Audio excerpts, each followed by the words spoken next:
So ఈ cinema కొంచెం మేము టైం తీసుకున్నా వీళ్ళు ఆల్ అంటే మీ అందరినీ సర్ప్రైజ్ చేసి ఒక వెరీ గ్రాండ్ మూవీగా రిలీజ్ చేస్తున్నాము.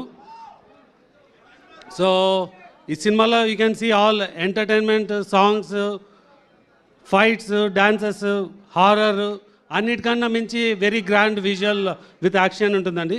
సో ఎవరిని డిసప్పాయింట్ చేయకుండా will make it a very big one. So thank you.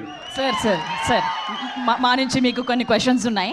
So మా అందరం కూడా ఇంకా కొద్దిసేపట్లోనే మనం సాంగ్ చూడబోతున్నాం. సో ఈ సినిమాలో డాన్స్ నెంబర్ గురించి మా వాళ్ళందరూ వెయిట్ చేస్తున్నారు ఎప్పటి నుంచో అని. సో ఒక చిన్న ఎలా ఉండబోతుంది ఏంటి అనేది, అంటే మీరు చూసారు కదా, ఎలా ఆల్రెడీ ప్రెమో చూస్తున్నారు కదండి. సో ఆ ప్రెమోకి మించి ఉంటుంది ఇప్పుడు సాంగ్ మీరు చూస్తున్నప్పుడు. సార్ అలా చాలా రోజుల తర్వాత మీరు ప్రభాస్ గారిని ఒక లార్జ్ గ్రూప్ ఆఫ్ డాన్సర్స్తో డాన్స్ చేస్తూ మల్టిపుల్ సాంగ్స్ ఉంటుంది.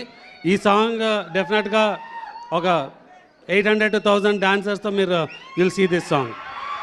సార్ మీరు మా ఫ్యాన్స్ అందరి తరపు నుంచి ప్రభాస్ గారిది కట్అవుట్ చూసి కొన్ని నమ్మేయాల్ డూడ్ అనేది ఒక డైలాగ్ ఒకసారి చెప్పరా? ఎస్కేఎన్ గారితో చెప్పించాలి అంటే మా వాళ్ళందరి నుంచి కట్అవుట్ చూసి కొన్ని నమ్మేయాల్ డూడ్ అది ఎస్కేఎన్ ఆయన చేస్తారా? సరే, మరి ఇంకొక క్వశ్చన్ సార్, మొదటిసారి మీరు ప్రభాస్ గారితో వర్క్ చేస్తున్నారు. బిఫోర్ అంటే ఈ ప్రాజెక్ట్ సైన్ చేసే ముందు, ప్రాజెక్ట్లోకి ఇన్ అయ్యే ముందు ఆయన గురించి మీకు తెలిసింది, తర్వాత వర్క్ చేస్తున్న తర్వాత మీరు అబ్జర్వ్ చేసి మీకు నచ్చినది అంటే నేను టీజర్ రోజే చెప్పినా అండి, నాకు ఈ సినిమా చేసే ఆపర్చునిటీ ఉంటే ప్రభాస్ గారిని కలవాలంటే నేను యాక్చువల్గా అమెరికాకి వెళ్ళినాను.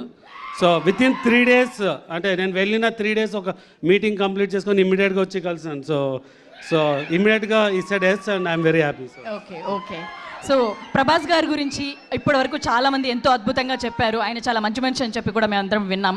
సో మీరు ఆయన మాటల్లో ఆయనతో కలిసి ట్రావెల్ చేశారు కాబట్టి ఆయన గురించి ఏం చెప్తారు? అంటే అందరికి తెలిసిందే అండి, is the most sweetest person. So మీకు సో అండ్ పర్టికులర్గా మా సినిమాకి మా లక్ ఏమంటే ఐ థింక్ ప్రభాస్ గారు మా సినిమాకి వర్క్ చేసిన అన్ని రోజులు వేరే ఏ సినిమాకి చేయలేదు అనుకుంటున్నాను. అది కరెక్టా కాదో చెప్పడము, బట్ సో డెఫినెట్గా ఇట్స్ అంటే we got the pleasure to work with him for a very long time.